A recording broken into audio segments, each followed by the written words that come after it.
টকা বেছি নহয় ঐ দীপাংকৰ ভাই 40 টকা দাম আছে হাৰপিকৰ এটা হাৰপিক কিনিবি আৰু এটা এইটো কিনিবি এইটো ব্ৰাছ এই দুটা মানে মিহলি কৰি দাঁত ব্ৰাছ কৰিবি দীপাংকৰ তেতিয়া তোৰ দাঁত কেইটা চিকচিকা হ'ব দীপাংকৰ ইফালে দীপাংকৰ তোৰ কাৰণে মই সাৰপ্ৰাইজ আনিছো কি কৈছে এইজনে ইয়াত আমি শান্ত হৈ পেলাই হাত সাৱটি বহি থকা বিধৰ অসমীয়া আমি নহয় ইয়াত আমাৰ অসমীয়া এটা লগ মাৰিছে তেনেকুৱা অনাঅসমীয়া 10টা গাঁঠু কঢ়াই পিটিম যদি আমাৰ অসমীয়া গাঁঠ ঐ দীপাংকৰ তই গুণ্ডা নেকি বে কি গুণ্ডাৰাজ কৰি আছা নেকি অসমত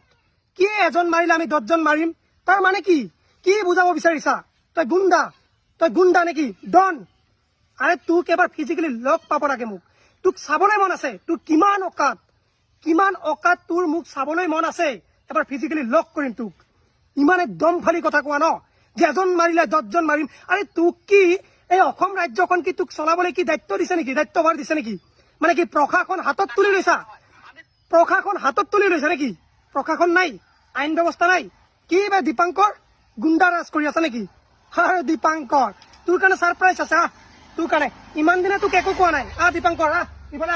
ইফালে দীপাংকৰ তোৰ কাৰণে মই সাৰপ্ৰাইজ আনিছো সাৰপ্ৰাইজ তোৰ কাৰণে আৰু গাইজ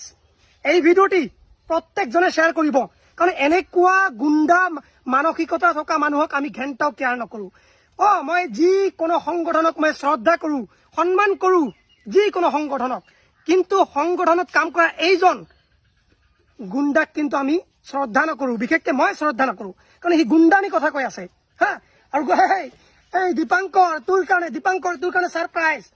দীপাংকৰ চা কি কয় এইটো কি কয় ইটাত যে ছাতা ধৰে ন ছাতা ধৰিলে যে এইটোৰে খহি চাফা কৰে এইটো লৈ আহিছো আৰু দীপাংকৰ তোৰ কাৰণে আৰু এটা সাৰপ্ৰাইজ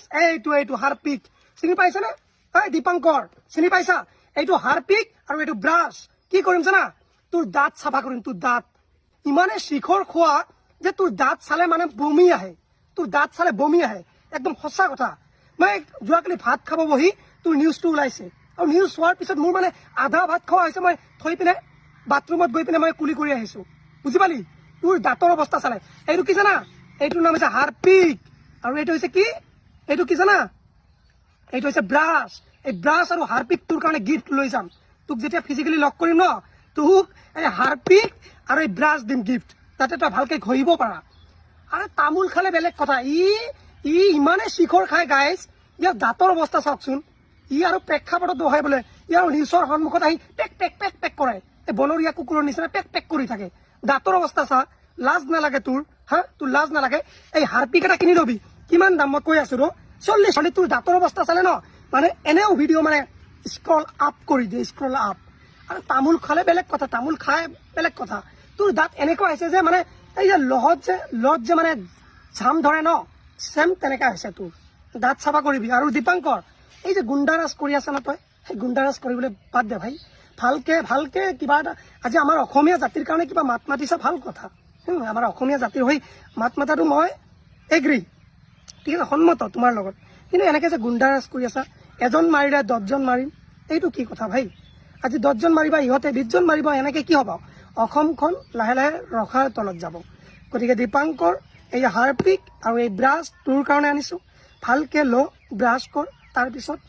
অন কেমেৰাত ঠিক আছে অ'কে समझदार के लिए इशारा ही काफी है যদি বুজি পাইছা তেতিয়াহ'লে নেক্সট টাইম হাৰপিকেৰে দাঁত চাফা কৰি এই নিউজ পৰ্টেলৰ সন্মুখত আহিবি অ'কে আৰু ভাই তোক এটা কথাই কওঁ যে তোৰ লগত মোৰ কোনো শত্ৰু নাই কিন্তু তোৰ যিবিলাক ভাষণ না ডাইৰেক্ট একদম যিকোনো এটা জাতিক টাৰ্গেট কৰি কোৱা এনেকুৱা কথা নকবি ঠিক আছে ভাই আৰু যদি কোনোবাই বেয়াকৈ ভাবিছে যে জাহিদে বেছি চিল্লাই থাকে ভাই চিল্লাবলৈ বাধ্য কৰা ভাল লাগিলে